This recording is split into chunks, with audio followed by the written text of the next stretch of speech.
Agora convido a deputada Jandira Fegali para fazer uso da palavra. 3 minutos, deputada. Presidente, boa tarde a todas e todos que nos ouvem, nossos colegas também. Presidente, eu abriria dizendo que eu gostaria muito de desejar Feliz Natal a todo o povo brasileiro. No entanto, é preciso que a gente reconheça que muitos terão dificuldade de ter um Feliz Natal, porque já está explícito nos estudos econômicos desse país que 36% das pessoas, do povo, não terão possibilidade de sobreviver com um alimento na mesa sem o auxílio emergencial. E é importante dizer que nós tentamos, a oposição tentou votar a MP1000 a tempo de nós aumentarmos o auxílio emergencial, que a oposição nesse país tentou prorrogar a renda básica do país, que a oposição tentou votar a tempo a MP, a medida provisória que discutia o tema. No entanto, ela não foi pautada. E na sexta-feira, quando foi pautada, o governo obstruiu. Então é importante que a população brasileira saiba do nosso esforço e que ele não foi levado a termo porque o governo não permitiu. E nós não conseguimos pautar a medida provisória na casa porque não houve a pauta. E é importante que se diga que o governo Bolsonaro não tem nenhum interesse de fazer com que a renda básica permanente exista nesse país. E é bom dizer que para as mulheres e homens que dependem da cultura como ofício, sequer novembro e dezembro tiveram auxílio emergencial, porque não houve a prorrogação do auxílio para este setor. Que a lei Aldir Blanc dependia de nós votarmos a MP1000 para votarmos a emenda que estendia a lei Aldir Blanc nesta medida provisória. E é importante dizer também que nós precisamos prorrogar a execução da lei Aldir Blanc para 2021, porque os atrasos na regulamentação e a divisão em 3 etapas da transferência de recursos vai inviabilizar que esse recurso da lei Aldir Blanc, que já está transferido, seja executado no ano da calamidade pública, assim determinada desde fevereiro.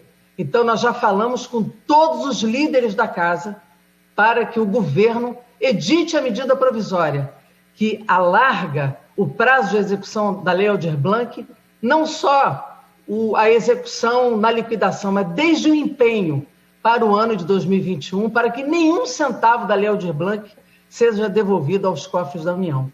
E, além disso, presidente, eu quero aqui fazer mais um apelo para que este governo pare de negar a vacina, para que ele coordene o Programa Nacional de Imunização de forma concreta, para que esse país tenha vacinação, que é a única forma de nós enfrentarmos a pandemia e voltarmos a ter uma economia potente, porque sem a vacina nós não defenderemos a vida do nosso povo.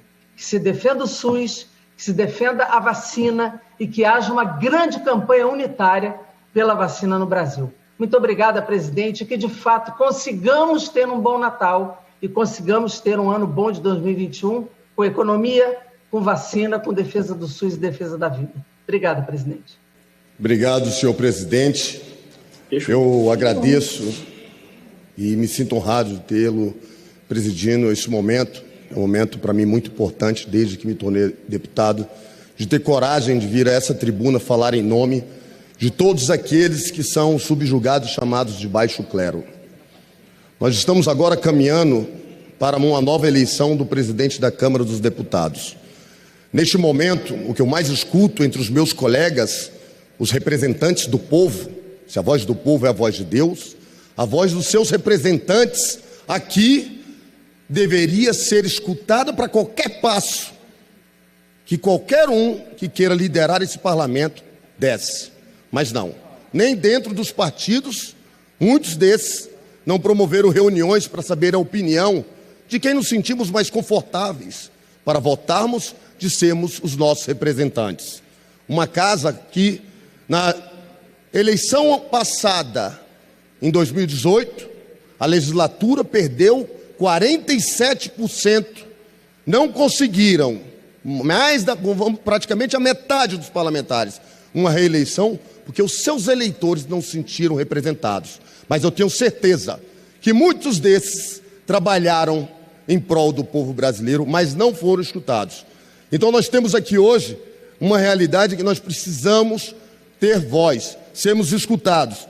Candidato A é o candidato do governo, candidato B da oposição. Precisamos ter um candidato que represente a Câmara dos Deputados, aquele que vai, de fato, escutar todos os parlamentares, todos os deputados. E é esse o candidato que eu tenho certeza que todos nós estamos buscando aqui nessa casa.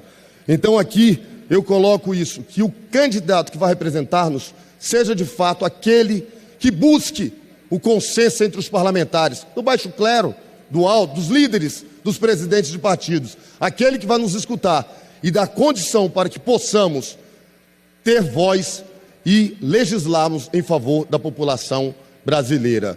Então eu conclamo a todos os parlamentares que nos unamos para que juntos não tenhamos uma polarização, mas sim uma eleição justa, colocando sentado nesta cadeira tão importante que no qual nos últimos 2 anos, nos últimos 5 anos, o presidente Rodrigo Maia tentou proclamar aqui um sistema democrático, que não cometemos o erro de entrarmos e elegermos um governista ou um oposicionista, mas alguém que lembre que essa casa independente é a Câmara dos Deputados, e os deputados precisam ter voz, precisam ter força, e nós precisamos ter consciência de que essa eleição será um divisor de águas para 2022. Deixo aqui o alerta a todos: 47% foi renovado porque não fizeram o dever de casa.